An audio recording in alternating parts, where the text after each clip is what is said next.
Good morning, students. Now, what we have chapter 12 electricity.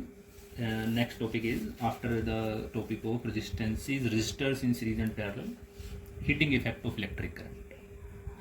Heating effect of electric current क्या होता है? अब for example कोई भी एक सर्किट है. सर्किट का मतलब वही, अगर किसी भी एक सर्किट के अंदर एक रेजिस्टेंस लगी है, फॉर एग्जांपल एक हम बल्ब लगा सकते हैं वहाँ, और करंट को हमने इस सर्किट में सेंड करना है तो क्या लगाना पड़ेगा? बैटरी लगानी पड़ेगी. और करंट कहाँ से कहाँ जाएगा? पॉजिटिव से नेगेटिव. नाउ एक और बात, ये दोनों कैसे कनेक्ट हैं?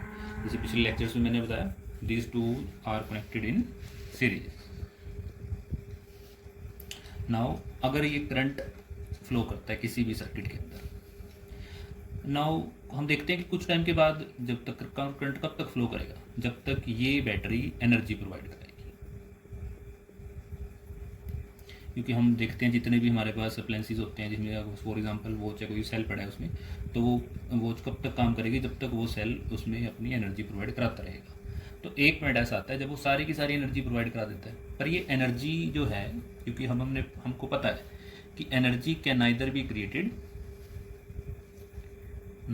Created nor be destroyed. मतलब एनर्जी को ना तो हम क्रिएट करा सकते हैं ना डिस्ट्रॉय कर सकते. तो फिर एनर्जी जा कहाँ रही है? ये एनर्जी कहीं प्रोड्यूस तो होगी ना सर्किट में. वो प्रोड्यूस कहाँ होगी? वो प्रोड्यूस होती है energy in the form of heat. मतलब अगर किसी भी वायर में करंट फ्लो करता है तो वो करंट की वजह से उसमें क्या प्रोड्यूस हो जाती है? हीट प्रोड्यूस हो जाती है. फॉर एग्जांपल कोई भी केस ले लेते हैं, बल्ब है या एक एलईडी बल्ब है, हम उसको काफ़ी देर तक ऑन रखते हैं तो वो बल्ब हीटअप हो जाता है. तो वो हीट आ कहाँ से रही है? वो एनर्जी की तो फॉर्म है, क्योंकि हीट भी एक तरह की एनर्जी तो है. So this main cause is the heating effect of current. अब ये जो हीटिंग इफेक्ट है ये किस किस फैक्टर पे डिपेंड करता है? उसके लिए एक हमारे पास लॉ है, joules law of heating effect. Joules law of heating effect मतलब किसी भी सर्किट के अंदर कितनी हीट प्रोड्यूस होगी वो किस किस फैक्टर पे डिपेंड करेगी. If heat is denoted by H, then this heat H directly proportional to potential difference, जितनी इसकी पोटेंशियल होगी V, directly proportional to current I, and directly proportional to time T. Because heat, एक तो जितनी ज़्यादा voltage हम apply करेंगे उतनी ज़्यादा उस सर्किट में हीट प्रोड्यूस होगी, जितना ज़्यादा करंट प्रोड्यूस होगा, एंड जितनी ज़्यादा टाइम के लिए.